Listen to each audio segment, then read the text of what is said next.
I can disrupt an individual from the level of their cell to their system, and disrupt individuals on a variety of levels, from individuals all the way up to the social fabric. Target a specific individual, change or eliminate that individual with very little attribution and trace, and be able to leave prior to any attribution. Who here actually feels like they are under surveillance pretty regularly? Everyone occupies now. Everyone inside of Occupied. How many people here have been arrested and have at their court date, they had their phone taken into the back room? How many people here had their retina scanned? Wow. If you're targeting demonstrators, you make them suicidally depressed, and they don't care about demonstrating anymore because they're too upset. With one pulse frequency, you can just make people so suicidal they can't be bothered to act like a demonstrator anymore. All they want to do is sleep or lay in bed all day. There's an infrastructure in place in the United States and worldwide that NSA has built in cooperation with other governments as well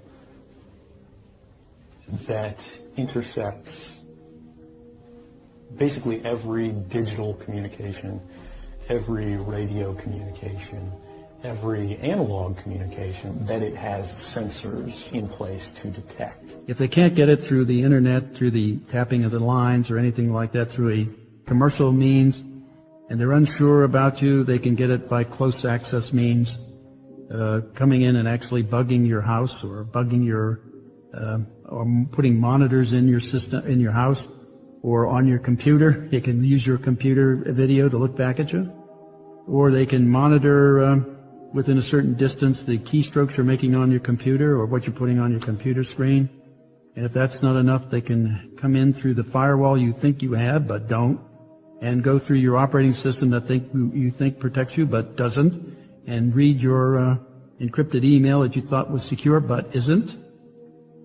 Or they can simply wait for you to do decrypts if you've done that, pull them off, and use your unused CPU while you're on the computer to drain it. It's called active attack. We are in a new Cold War, and this is why countries are developing this. I mean, really developing this. And this is why all of the microwave transmitters are going up everywhere. Because somebody, if they wanted to, could use them for other effects. The system is up and running. MIT was awarded a number of years ago to Woody Norris. This is 2005 or 2006. And that award was $500,000 for doing what's called acoustic heterodyning, being able to send a signal from 2 points into an individual so they literally hear a voice in their head that nobody around them hears. I mean, voices are the easiest ones, because all you have to do is stimulate the cochlea with a set resonant frequency. It's very easy. Voices are very easy. And it isn't people imagining voices, they physically hear them. You can physically make people hear voices, certain voices, and it can be any conversation, and it can be anybody you want to hear. It can be a soft, angelic voice, it can be a god, it can be something that scares you like a devil. It can be anything. DARPA let a couple of contracts back in 2011, 2012 to the University of California for what's called electronic telepathy, being able to monitor the brain activity of human beings at a distance and determine what they're thinking. And then on a second contract, actually developing complex signals, being able to send them into the brain of another person, literally transmit a message. This is where the technology is today. After 9/11 and the birth of Homeland Security, fusion centers were set up to monitor U.S. citizens, and the U.S. Department of Justice legalized non-consensual experiments on the public.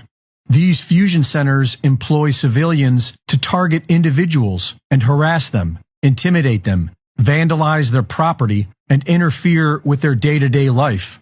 This is known as gang stalking. Former high-ranking FBI agent Ted Gunderson reported in 2011 that himself and thousands of others were being targeted. FBI agent Mike German confirmed this as well.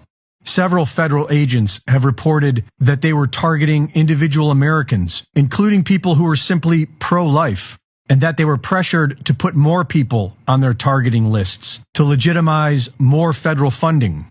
These Homeland Security fusion centers are able to put any American citizen on the terrorist watch list without any reason or due process.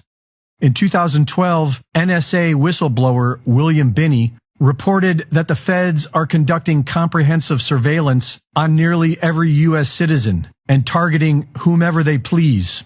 In 2014, Glenn Greenwald exposed the methods used to target individuals, such as hacking into people's social media accounts, posing as that person, and contacting their friends and coworkers. TargetedJustice.com is currently working on suing the federal government for targeting individual U.S. citizens with different high-tech weapons, including directed energy weapons. The Havana Syndrome, when diplomats in Cuba were attacked with directed energy weapons, was not an isolated event. There are thousands of individuals who claim to be under this same sort of attack, and they have the scars to prove it. As far back as 1976, the technology to remotely alter brainwaves has existed, including voice-to-skull technology that allows the government to directly transmit voices into people's brains.